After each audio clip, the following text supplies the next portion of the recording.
أنا حبيت بس أبلغ الرسالة للأشخاص المريضة نفسيا، ربنا يهديكوا ويعالجكوا.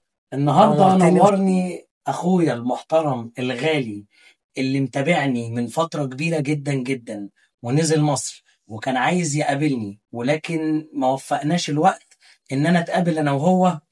كلمني من تليفونه الشخصي ومعرفتش أرد عليه، وكان عندي شغل ساعتها، وبعد كده خلى ناس صحابه مصريين يكلموني وبرضه ما توفقناش. ولما رديت عليهم ساعتها كان جايلي، ولكن كان عنده طيارة وسافر. جت بقى الفرصة ان انا اقابله واتشرف بيه، وكانت قعدة جميلة وقد ايه فيها روح حلوة وفيها ثقافة وفيها محبة قوية وفيها حد ناضج وبزنس مان شاطر جدا.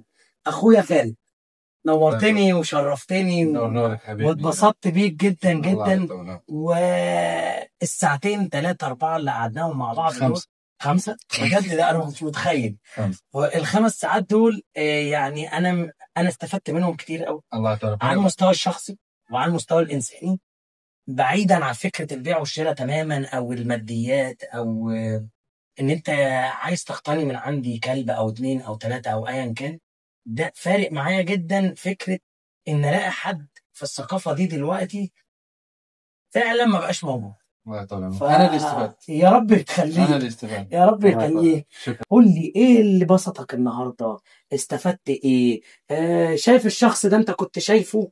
انت جيت قلت لي في وسط القعده انا كنت شايف شخص من ورا الشاشه بيبيع الحاجه، جاي اقعد مع 10 دقايق اشوف حاجتي كتاجر. لكن بعد الجلسه معك صراحه استفدنا يعني من كل الاتجاهات. طب انت حسيت ان انا تاجر بعد اللقاء؟ لا. ليه بقى؟ لان اخذت معي الموضوع باخويه اكثر. تمام. واستفدت منك اكثر.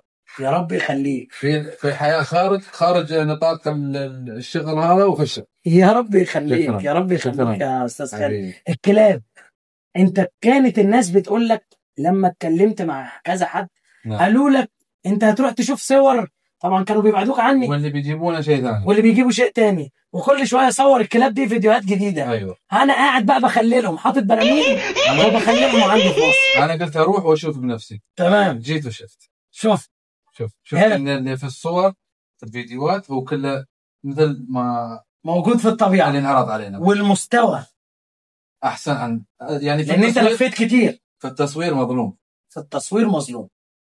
انا حبيت بس ابلغ الرساله للاشخاص المريضه نفسيا، ربنا يهديكوا ويعالجكوا. نورتني وشرفتني يا عم خالد حبيبي، واتبسطت بمقابلتك الجميله دي. حبيبي يا باشا، شرفتني.